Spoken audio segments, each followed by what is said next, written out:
What is going on, guys? Welcome to GregglesTV Daily, your source for daily tech news. Make sure you subscribe so you know what's going on in the world of tech. How is everyone doing, guys? Let's get into the news. First story of the day is about the LG G7, which is the successor to the LG G6. It was supposed to come out really, or at least be announced at MWC this year, and it looks like it kind of got pushed back because the CEO of LG wanted to kind of push and change the way that their mobile division acted with phones because they haven't been selling that well. That's a long story short right there. Well, it looks like an Israeli journalist got a behind the scenes peek at the new LG G7.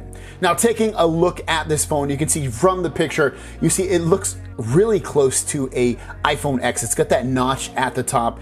The notch looks like it possibly could be smaller, and other than that, it's kind of weird how they're copying that. But the cool thing is that it's a pretty spec'd out phone. So with the display, which I said earlier is 6 inches, and the resolution is 3120 by 1440. It's an OLED display. You get a Snapdragon 845, 4 or 6 gigabytes of RAM. I'm thinking if this comes out in America, and it should, I'm guessing that it probably will only come with 4 gigabytes of RAM. I'm hoping they give us the better 6 gigabytes, but we'll see. And then as for storage, you're getting 64 gigabytes or 128 gigabytes of storage.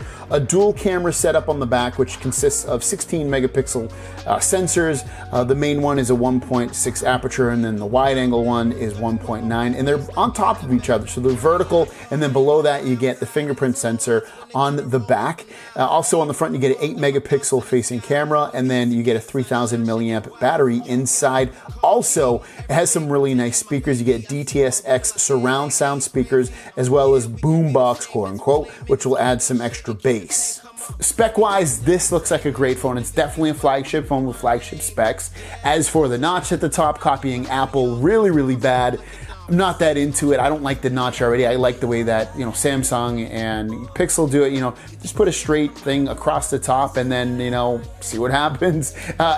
There's a rumor that Samsung might put holes in the screen and not have any notch in a future phone. That's kind of interesting, but I don't like the notch. I think the notch is ugly and it kind of takes away from the fluidity of using the phone. And our last story of the day is about the Galaxy S9 and S9 Plus. It has been rated as the best display ever on any smartphone. Now, the Note 8 had it for a little bit, and then the iPhone 10 took it over, and now the Galaxy S9 is now the king of the mountain per DisplayMate.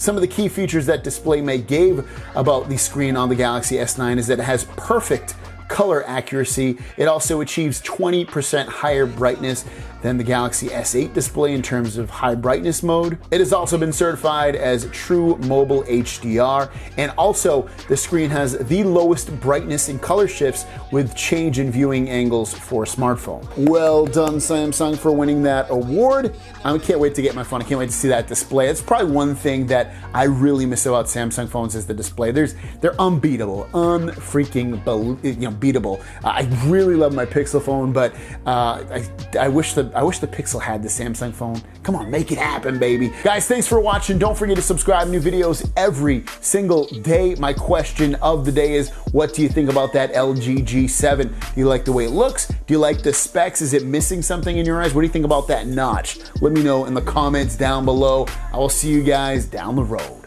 Peace!